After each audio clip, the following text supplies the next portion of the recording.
Bush and Blair step up the international offensive to rally support against Iraq.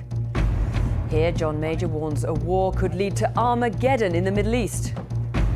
Rallying round, senior Tories fight back against critics of the party leader. And 2 goals from Sinclair lift West Ham's relegation gloom.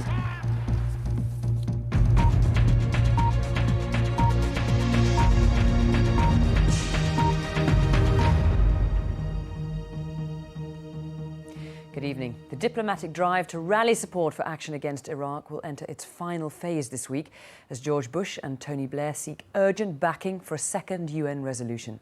Today, the Prime Minister spoke by phone with the Russian President Vladimir Putin. America's Secretary of State Colin Powell arrived in China on his tour of Asia. He said a second resolution would be put before the UN Security Council early this week. President Bush back at Camp David this evening, with a timetable to pave the way to war firming up in the mind of his administration, barring, that is, the kind of U-turn by Iraq that simply isn't in sight for now. Colin Powell, on a swing through Japan and China, said it was deadline time for Iraq. It is not enough any longer to say we don't want to take action because we don't see enough evidence or more evidence. It is time to take action. The evidence has been clear. They are guilty. But as US Marines in the Kuwaiti desert continue their preparations for a possible war, problems for America and Britain even before they put a new and more forceful resolution before the Security Council. France said it wouldn't vote for a new resolution as things stand, though it's not clear whether that's a threat to kill it by using the veto. And Syria said it wouldn't support the resolution because it would be exploited as a pretext to attack Iraq. The UN order to Iraq to destroy its Al-Samud missiles has become a key test of its willingness to cooperate. The UN Secretary-General pressed that on Iraq today. I urge the Iraqis to do it, and I'm confident they will destroy the weapons. Today, Iraq said it was dealing with the issue seriously, but stopped short of saying it would destroy the missiles. It's a watershed for the inspections too, as the opponents of war pinned their hopes on them producing results. Mike Aldridge, BBC News. Here, the former Prime Minister John Major has issued a stark warning of the possible consequences of war against Iraq. He backed Tony Blair's position, but said a desperate Saddam Hussein facing death or defeat could bring Armageddon to the Middle East. The Iraqis today test fire the Al-Samud 2 missile for the benefit of UN weapons inspectors. Their boss has ordered them to be destroyed because they fly beyond permitted range. The Iraqis are reluctant to get rid of a weapon that worries the West. The last Prime Minister to lead Britain in a war against Saddam was John Major, and today he warns that another war could bring chaos to Iraq and the region, even though he says the government's broad thrust is right. Mr. Major says this time Saddam knows the aim would be to kill him and bring down his regime. He'll have nothing to lose. I think it's quite likely that he'll try and create Armageddon. By that, he means Saddam could blow up his own oil wells, fire on those in Kuwait and Saudi Arabia, and use biological and chemical weapons against those countries and Israel. And the purpose of that, of course, would be, particularly with Israel, to try and draw Israel into the war in the hope that it would create a wider Arab coalition, muddy the water, and create the maximum amount of chaos. The former Prime Minister also warns the dangers won't stop when the war ends. He predicts an uprising by Shiite Muslims. They're a majority determined to revenge themselves on Sunnis like Saddam and his elite. And the difficulty is chaos after the war, and that the American troops, the British troops, the Australian troops, who go into Baghdad as liberators, may find themselves kept there as peacekeepers, perhaps for quite a long time. And he says, add into that mix the Kurds, and the promise of a democratic Iraq looks fanciful. But I'm not entirely clear how you get the Shiites, the Sunnis, and the Kurds to work together in any form of stable coalition. I think it is going to be next to impossible to do that. In Baghdad, peace protesters, calling themselves human shields, are hardly likely to change many hearts and minds. But this measured analysis by a Prime Minister who led Britain during the last Gulf War is certainly chilling. Mark Mardell, BBC News. And we can talk now to Mark Mardell at Westminster. Mark, we heard John Major there voicing some very serious possible consequences of war in Iraq. How much are those voices being heard within Westminster and within the Labour Party? Well, I suppose they are being heard. The curious thing is that we only hear these, they're very familiar arguments, but only from those who are absolutely firmly committed against any war. That's why it's a little odd that he's making this argument but saying he still backs the government. But still the pivot here is about that second UN resolution, and witness the Cabinet Minister Claire Short, who said today that she praises the marchers who marched through London last weekend. She said, thank heavens for them, because they seem to have persuaded the government that it must get that second resolution. And she's hinted pretty strongly that if they don't and they still go to war alongside America, then she'll be out of the Cabinet. So I think that vote in probably a couple of weeks' time, 3 weeks' time, is still politically the crucial one for Tony Blair. And a very important week coming up from him here in terms of trying to bring Westminster into line behind him, but more importantly, public opinion. Yes, it is a very important week. He's got a statement on Tuesday and then this big debate on Wednesday when there will be a vote. Now, of course, we know he's going to win it because with all his ministers on side and with the Conservatives on side, he can't lose. But what we'll be trying to measure is how big that rebellion is. How much does it represent of the Labour Party opinion? And, of course, both sides this week are going to be trying to win, as you say, public opinion over. OK, Mark Mardell, thanks very much. The feuding in the Conservative Party continued today, with Ian Duncan-Smith accusing his critics of pursuing division for division's sake. In an interview with the Sunday newspaper, he denied there's open warfare between traditionalists and modernisers. Shadow Cabinet colleagues have again urged the party to rally round their leader. They're trying to keep bright and breezy, out campaigning for the Tories ahead of the May local elections. But these party workers in South London are exasperated by the infighting and lack of leadership. The National Tory Party and the leadership of the Tory Party have done us no favours at all. And the public, if they're ever going to rally behind us again, need to feel confident that we know what the issues are. And I don't think we've got a clue what the issues are. Just 3 months ago, Ian Duncan-Smith warned his party to unite or die after a rebellion over adoption. Then came the abrupt sacking of a key moderniser, Mark McGregor, from central office, replaced by an old ally of the leader. Michael Portillo, still seen as a standard-bearer for the modernisers, said it was a crisis manufactured at the centre. Mr Duncan-Smith told the Sunday Telegraph it was time to close down the discourse between so-called modernisers and traditionalists for good. One of his aides apparently used rather stronger language, further fuelling the row.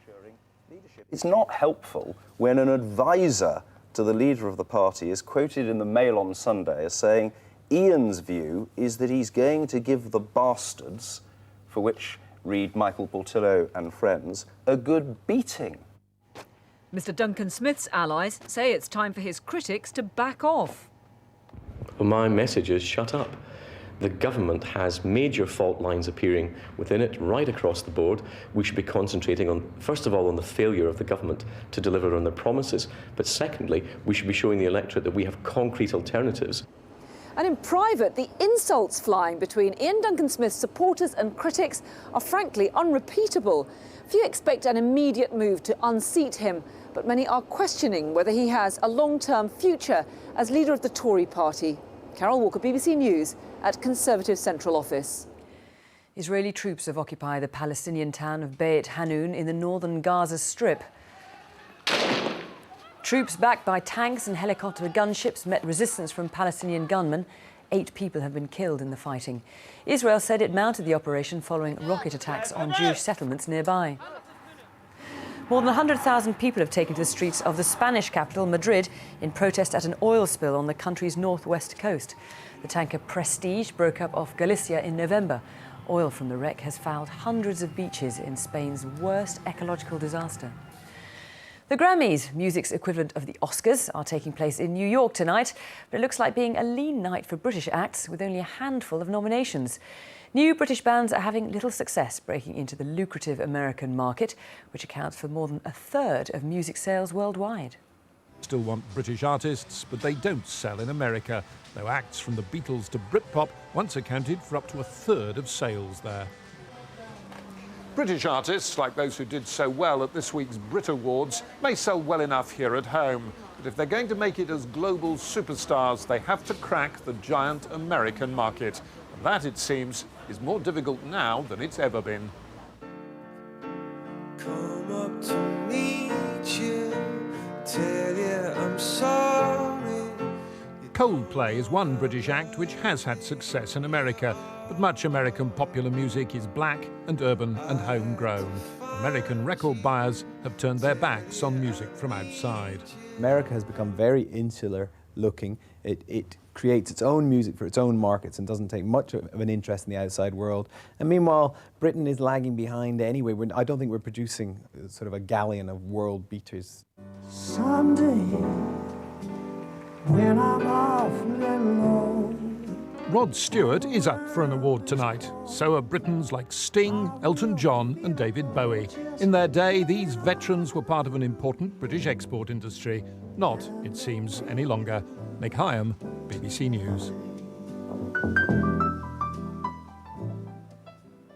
Now with news of two matches affecting the bottom of the Premiership and the rest of the day's sport, here's Rob Bonnet. Thanks, Fiona. Good evening to you. Well, 10 games to go for those clubs involved in the struggle against relegation to Division 1 and a real boost for West Ham. They won 2-1 at fellow strugglers West Bromwich Albion in the early afternoon, but there was further movement away from the bottom from Birmingham City, who beat Liverpool 2-1 at St Andrews. Sometimes it's just not going to be your day, and for West Brom this was one of those occasions. Denied by the post early on, then by the linesman's flag when Udaise's skill perhaps deserved a greater reward. And just before half-time, Trevor Sinclair atoned for his earlier glaring miss to put the Hammers ahead. West Brom didn't deserve to be behind, and they weren't for long. Daniel Dichio restored parity within minutes of the restart, only for Trevor Sinclair to strike again midway through the second half. West Brom breached the Premiership's worst defence time after time, but couldn't find a way past one of its best keepers, David James. Despair then for West Brom and their fans as relegation looms large. For West Ham, a glimmer of hope. Just down the road, fellow relegation prospects Birmingham City soaked up the early Liverpool pressure. Then one of the smallest men on the pitch, Stephen Clement, made his presence felt in emphatic style. Liverpool rested Michael Owen for the first half, but a goal down, they needed inspiration.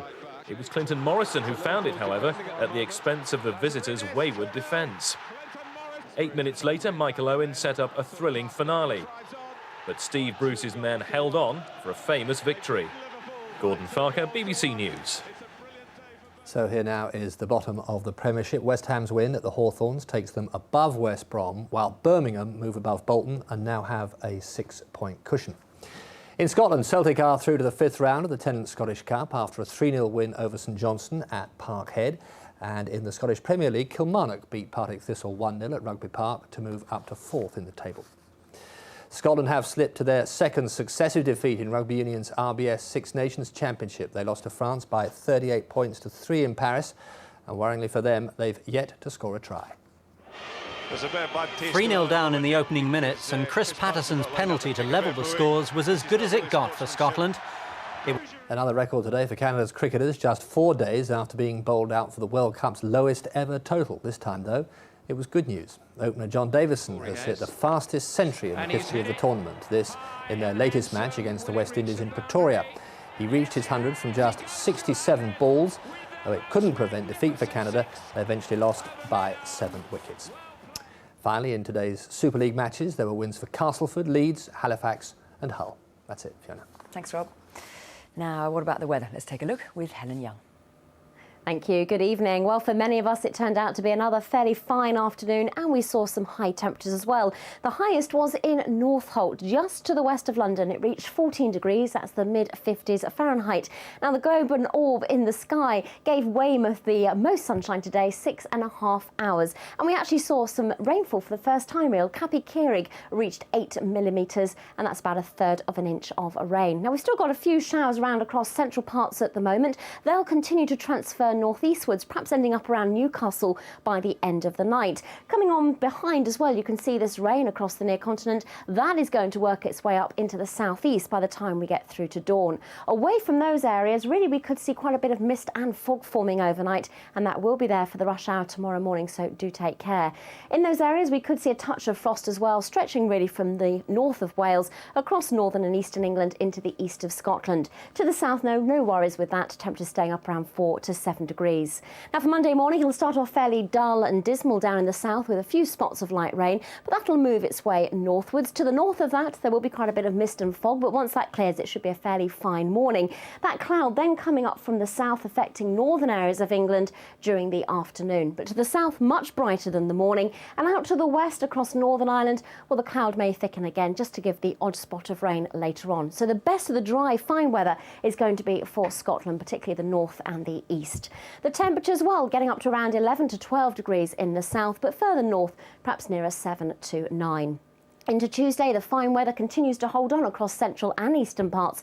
Out to the west, though, this is where we will have more cloud and rain, but even then, the rain's still fairly light. As we head through to the end of the week, though, we start to find the weather fronts coming in, and by Thursday, I think they will bring rainfall across onto the eastern side. So all changed this week. Back to Fiona. Thanks, Helen. A reminder of tonight's main story. President Bush and Tony Blair have stepped up their drive to rally support for action against Iraq as they prepare to table a key new UN resolution which would pave the way to war. There are regular news updates throughout the night over on BBC News 24. But from me, good night.